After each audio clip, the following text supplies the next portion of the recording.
तो आज हम बात करेंगे महाभारत के पांडु का जो पांडु विदुर और धृतराष्ट्र है, जिसमें पांडु का राज्य अभिषेक के बारे में बताएंगे। धृतराष्ट्र धर्म से ही अंधे थे, अतः उनकी जगह पर पांडु को राजा बनाया गया। इससे धृतराष्ट्र को सदा अपनी नेत्रहीनता पर क्रोध आता और पांडु से द्वेष भावना होने लगती। पांडु ने संपूर्ण भारतवर्ष को जीतकर कुरु राज्य की सीमाओं का यवनों के देश तक विस्तार कर दिया। एक बार राजा पांडु अपनी दोनों पत्नियों कुंती और माद्री के साथ आखेट के लिए वन में गई। वहां उन्हें एक मृग का प्रणयरत जोड़ा दृष्टिगत हुआ।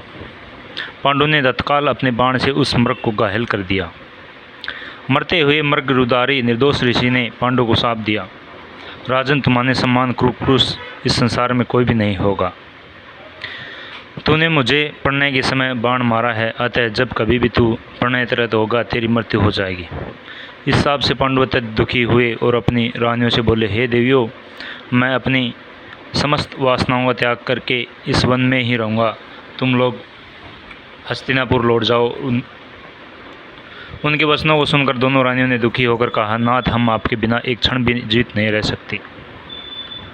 आप हमें भी वन में अपने साथ रखने की कृपा कीजिए।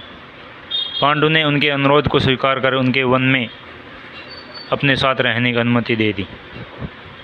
इसी दौरान राजा पांडु ने अमावस्या के दिन ऋषि मुनियों को ब्रह्मा जी के दर्शनों के लिए जाते हुए देखा। उन्होंने उन ऋषि मुनियों से स्वयं को साथ ले जाने का आग्रह किया। उनके इस आग्रह पर ऋषि मुनियों ने कहा, राजन, कोई भी निसंतान पुरुष ब्रह्मलोक जाने का अधिकार नहीं हो सकता, अतः हम आपको अपने साथ ले जाने में असमर्थ हैं।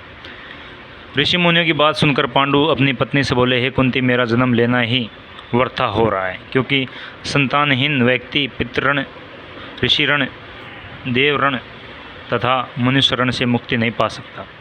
क्या तुम पुत्र प्राप्ति के लिए मेरे लिए सहायता कर सकती हो?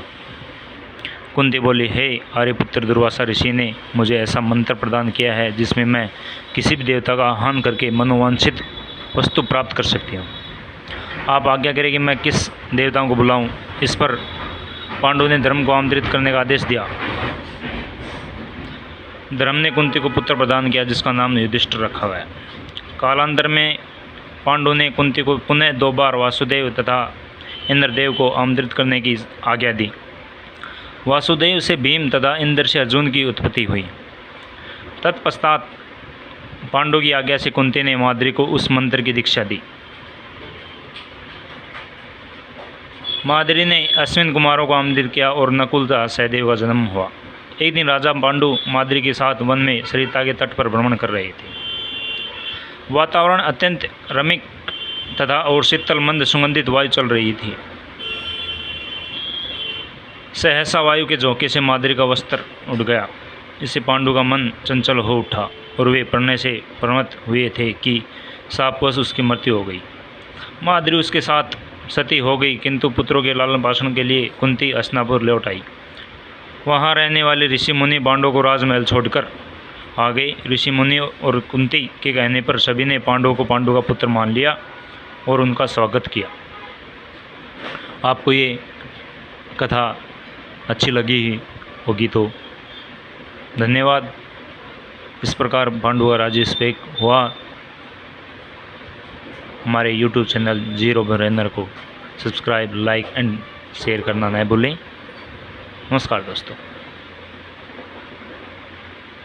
धन्यवाद साथियों।